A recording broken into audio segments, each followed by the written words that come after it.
Today, I want to discuss my thoughts on Litecoin. Now, this is a very idealistic asset class, as most of crypto is, and I think this is one thing in these formative years that we really have to get past.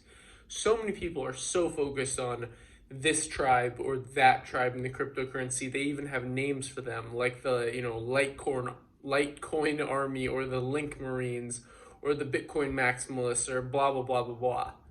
The point here is, with investment, it shouldn't be emotional. And so many people get emotional with this asset class of cryptocurrencies. That's why we talk about all different types of investment sectors on this channel. We talk about emerging markets, we talk about commodities, we talk about real estate, we talk about stocks, we talk about even things like alternative asset classes that many don't cover. But mostly, currently, blockchain in this bull run is quite interesting because I have a very long-term perspective on this. In the cryptocurrency space, it's strange that in these formative years that we call everything that's not Bitcoin an altcoin. And why is this? Well, this asset class is only around 10 years old. And we're measuring that off when Bitcoin was first formed, not when really these more interesting assets like, I would say, Ethereum, Cardano, Polkadot, Chainlink, some of these were first started. So again, when you compare this to the commodity space, which I'm very interested in at the time, this has been a 2,000-year-old asset class. So it's very interesting. Let's get to Litecoin. So really what Litecoin is trying to be doing is, and the reason that I'm talking about, the contrast between commodities in this space is because people call it the silver to Bitcoin's gold. So, people are thinking that, Litecoin is like the silver to Bitcoin's gold. Well, my question is, how is this? And a lot of people love Litecoin. I don't knock it, and I think there is some use cases for it. But I'm really going to lay out the pros and the cons. Now, let's talk about some pros first. Let's start out with positivity, and then we'll kind of talk about the negativity. Just for a caveat, I personally do not hold any Litecoin. I have a nice crypto portfolio, that's all I'll say.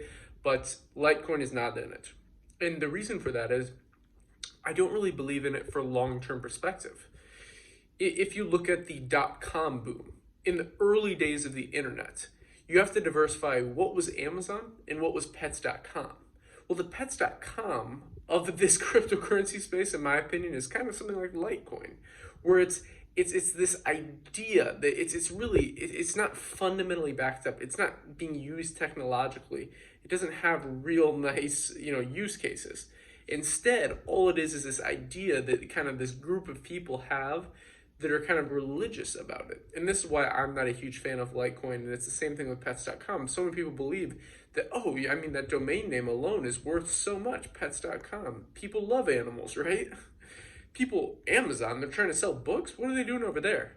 That's why I'm more interested in kind of these unlooked upon cryptocurrencies.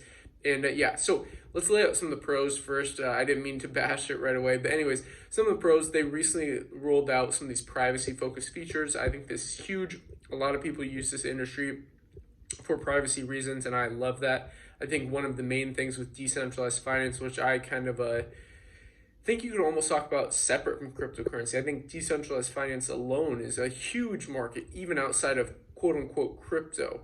And with privacy-focused coins, you have to think about people in these unbanked regions, people in areas like where they're really, really oppressed. It's these countries where, I'm traveling the world right now. I'm currently in Istanbul, Turkey. I've been to many different regions, especially the Balkan regions. Some of the banking systems are so terrible, and they have just a terrible, terrible, archaic system that really hurts the individual if they're holding currency. And in the olden days, you could hold something like gold or silver. And even though, like I said, I don't think Litecoin is necessarily the silver to Bitcoin, I don't know, that narrative is just kind of like pulled out of a hat. It's kind of like a random thing that somebody came up like. That's, you could come up with any analogy and apply it to something, but to put billions of dollars in market cap is a bit of a different opportunity. So the reason I think that this is interesting for Litecoin is because I think there will be a couple coins or projects, as I like to call them, emerge in the altcoin space. Again, I would love for a name change there, by the way. Anyone watching this, if you have ideas,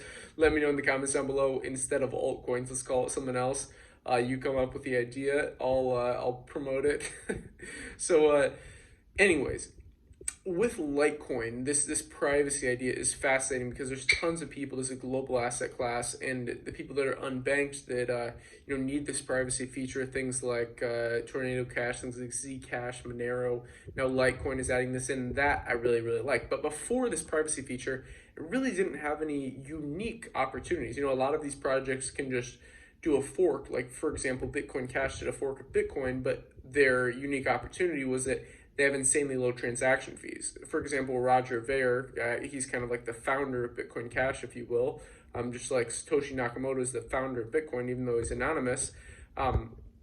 With Bitcoin Cash, one of the promotions that they do is they send you $1 if you email it something like free@bitcoin.com, which, by the way, Roger Ver owns bitcoin.com, the domain name, which is pretty interesting intellectual property.